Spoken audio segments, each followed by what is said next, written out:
ASM classes में आप सभी विद्यार्थियों का स्वागत है। तो देखिए, मैं आज आप सभी के बीच में प्रेजेंट कंटीन्यूअस टेंस के दूसरा पार्ट लेकर आया हूँ, निगेटिव सेंटेंस।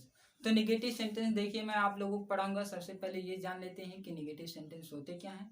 निगेटिव सेंटेंस में होता क्या है, प्रेजेंट कंटीन्यूअस टेंस क्या होते हैं। तो आप इससे पहले पिछली वीडियो में आप चले जाएंगे तो प्रेजेंट कंटीन्यूअस पूर्ण से विस्तार समझ जाएंगे कि प्रेजेंट कंटीन्यूअस होता क्या है। और प्रेजेंट कंटिन्यूअस टेंस में उसमें अफर्मेटिव सेंटेंस के सभी वाक्य पढ़ा चुके गए हैं। तो अब देखिए निगेटिव सेंटेंस। निगेटिव सेंटेंस ऐसे वाक्य जिसमें कुछ काम को स्वीकारा ना जाए, जब तथ्यों घटनाओं और कार्यों को स्वीकार नहीं करते हैं तो वो निगेटिव सेंटेंस कहलाते हैं। तो देखिए जैसे इसमें सूत्र क्या लिखेंगे, सब्जेक्ट फिर इज आर एम, फिर उसके बाद नॉट लगाना है, फिर मेन वर्ब की फर्स्ट फॉर्म में आईएनजी लिखना है, फिर ऑब्जेक्ट लिखना है।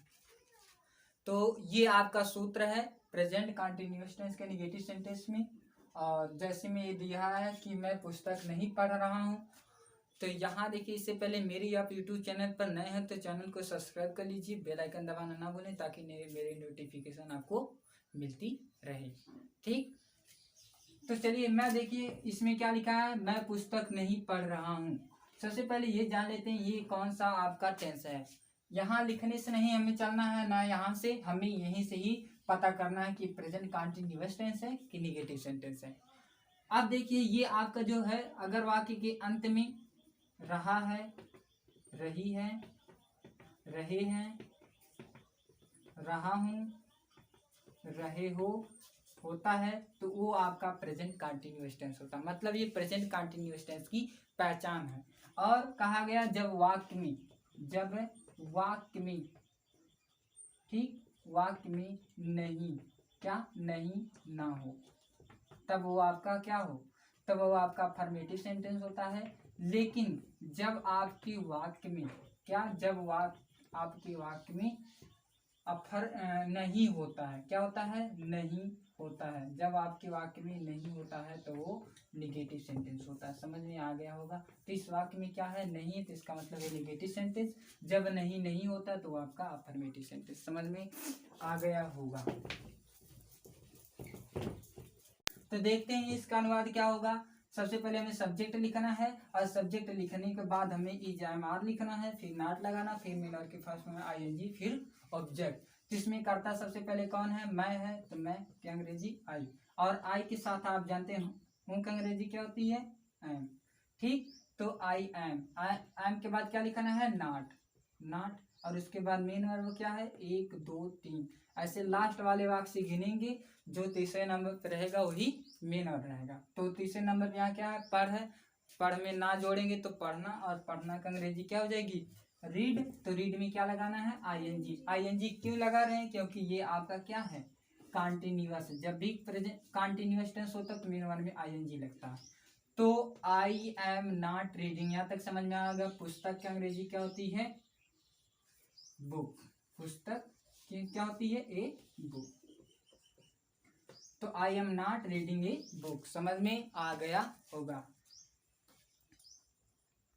तो देखते हैं दूसरा वाक्य आपके सामने क्या है, वह अपनी गुड़िया से नहीं खेल रही है। इसका मतलब ये क्या है, ये आपका निगेटिव सेंटेंस है। क्यों, क्योंकि वाक्य में नहीं आया। जब वाक्य में नहीं होता है और वाक्य के अंत में पूर्ण विराम होता है तो आपका क्या होता है, निगेटिव सेंटेंस होता है। तो समझ में आया होगा ये निगेटिव सेंटेंस है। और निगेटिव सेंटेंस में ये कौन सा टेंस है, ये आपका प्रेजेंट कंटिन्यूअस टेंस है, क्योंकि वाक्य के अंत में रही दिया है। समझ में आ गया ना।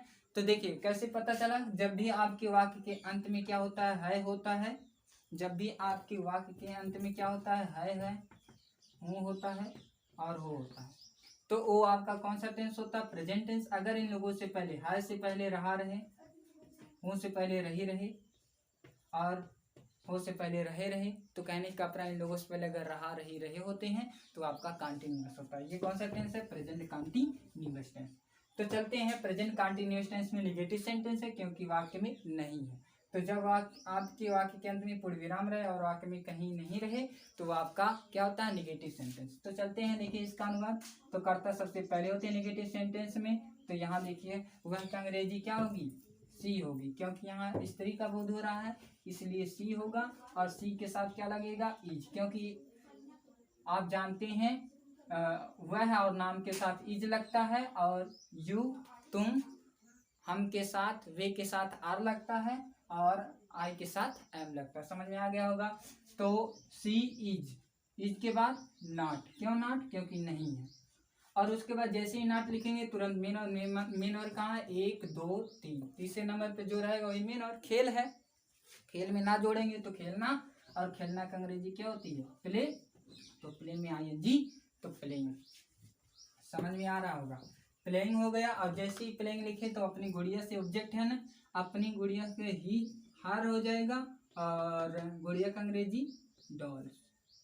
तो यहाँ क्या हो जाएगा, प्लेइंग विथ हर डॉल्स, से खेल रही है, मतलब प्लेइंग विथ हर डॉल, गुड़िया। तो अंत में फुल स्टॉप। तो देखते हैं तीसरा वाक्य क्या है, तुम खाना नहीं खा रहे हो। तो इसका अनुवाद करते हैं। देखिए ये आपका कौन सा टेंस है सबसे पहले। तो यहाँ देखिए वाक्य के अंत में क्या है, रहे हो दिया रहे, तो रहे हो दिया है, जिसका मतलब ये प्रेजेंट कंटीन्यूअस टेंस है। और वाक्य में क्या दिया है, नहीं दिया है, ये निगेटिव सेंटेंस है। और वाक्य के अंत में पूर्ण विराम, जब आपके वाक्य के अंत में पूर्ण विराम रहे और वाक्य में नहीं रहे तो आपका निगेटिव सेंटेंस होता है। और जब वाक्य के अंत में रहा दिया रहे, रहा दिया रहे, रहे दिए रहे, रहे दिए रहे, रहे हो, रहा हूँ, रही हो, रहे हो, ये सब जब वाक्य के अंत में होते हैं तो आपका वो प्रेजेंट कंटीन्यूअस टेंस होता है। तो निगेटिव सेंटेंस है, क्यों, क्योंकि वाक्य में नहीं है। निगेटिव सेंटेंस में कर्ता पहले होते हैं। तो इसमें देखिए सबसे पहले वाक्य में क्या दिया है, तुम, और तुम की अंग्रेजी क्या होती है, यू, और यू के साथ क्या लगता है, आर, आर मीन्स क्या होता है, हो, मतलब यू बहुवचन है इसलिए। ठीक है, तो समझ में आ गया होगा। तो यू आर, और उसके बाद नहीं का अंग्रेजी नॉट। हमें कहने का प्राय जो इज आर एम ना, इज आर एम है, ये क्या है, आपके हेल्पिंग वर्ब है। इसके बाद हमें नॉट लगाना है। फिर उसके बाद देखिए क्या है, तीसरे नंबर पे 1 2 3, तीसरे नंबर पे जो रहेगा वही मेन वर्ब रहेगा। नॉट लिखने के तुरंत बाद हमें क्या लिखना है, मेन वर्ब लिखना है, क्योंकि देने वाला जब भी देता छप्पर पार के, जैसे ही नॉट लिख रहे सब लोग आ रहे हैं। तो खाना, खाना का अंग्रेजी क्या होती है, ईट, ईट में क्या लगाएंगे, आईएनजी। अगर कोई आपसे पूछे आईएनजी क्यों लगा रहे हैं, तो इसका मतलब आप कहेंगे ये आपका कंटीन्यूअस टेंस है। इसीलिए जब भी कंटीन्यूअस टेंस होते हैं तो उसमें मेन वर्ब में आईएनजी लगता है। समझ आ गया ना। और उसके बाद जैसे ही मेन वर्ब में आईएनजी लिखते हैं तुरंत ऑब्जेक्ट, ऑब्जेक्ट क्या है, खाना, द फूड, अंत में फुल स्टॉप। तो you are not eating the food. समझ में आ रहा होगा। तो यहाँ देखते हैं आपका नीचे की क्या दिया वाक्य, रवि मैदान में नहीं खेल रहा है। तो सबसे पहले आप बताइए कौन सा टेंस है, इसे देख के नहीं बताना। यहाँ वाक्य के अंत में क्या दिया है, रहा दिया है, तो इसका मतलब ये क्या है, प्रेजेंट कंटिन्यूअस टेंस। और प्रेजेंट कंटिन्यूअस टेंस में कौन सा सेंटेंस है, नेगेटिव सेंटेंस। क्यों, क्योंकि वाक्य में नहीं आया। जब आपके वाक्य में नहीं आता है और वाक्य के अंत में पूर्ण विराम होता है तो आपका नेगेटिव सेंटेंस होता है। हमें तो सूत्र के अनुसार क्या लिखना है, सबसे पहले सब्जेक्ट। तो सब्जेक्ट नेगेटिव सेंटेंस में पहले होते हैं वाक्य में। तो यहाँ पहले क्या दिया है, रवि, और रवि का अंग्रेजी क्या हो जाएगा, रवि।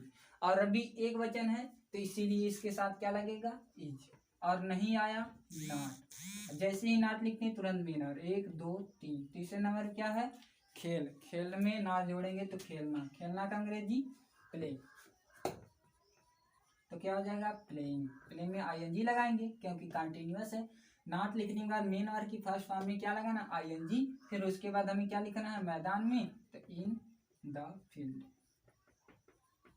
समझ में आ गया होगा। तो यहाँ देखिए लास्ट वाक्य आपके क्या है, हम बाजार नहीं जा रहे हैं। तो इसका अनुवाद ये बताइए कौन सा टेंस है। वाक्य के अंत में क्या दिया है, रहे दिया है, रहे है आया है, तो इसका मतलब प्रेजेंट कंटिन्यूअस टेंस है। और प्रेजेंट कंटिन्यूअस टेंस में कौन सा सेंटेंस है, नेगेटिव सेंटेंस है, क्योंकि वाक्य में नहीं आया है। तो जब आपके प्रेजेंट कंटिन्यूअस टेंस होते हैं और नेगेटिव सेंटेंस होते हैं, नेगेटिव सेंटेंस में कर्ता हमेशा पहले होते हैं। तो हमें सबसे पहले सब्जेक्ट ही लिखना है। तो सब्जेक्ट क्या है, हम क्या अंग्रेजी वी। और वी के बाद देखिए वी क्या है, बहुवचन, इसीलिए क्या लगेगा, आर। तो वी के साथ आर लगेगा। आर के बाद क्या लिखना है, नॉट। क्यों, क्योंकि नहीं है। जैसे ही नॉट लिखते तुरंत मेन नंबर, मेन नंबर कहाँ है, 1 2 3, तीसरे नंबर वैसे गिनेंगे 1 2 3, तीसरे नंबर पे जो रहेगा वही मेन नंबर। तो मेन नंबर आपका ये हो जाएगा जा में ना जोड़ेंगे तो जाना। और जाना का अंग्रेजी क्या होती है, गो। गो में आईएनजी लगा दी, गोइंग। और उसके बाद कहाँ जा रहा है, बाजार, गोइंग टू मार्केट, अंत में फुल स्टॉप। समझ में आ गया होगा? समझ में आ रहा है तो वीडियो को लाइक कीजिए, कमेंट कीजिए, अधिक से अधिक शेयर कीजिए। तो इसका स्क्रीनशॉट ले लीजिए। तब तक लिए जय हिंद, वंदे मातरम।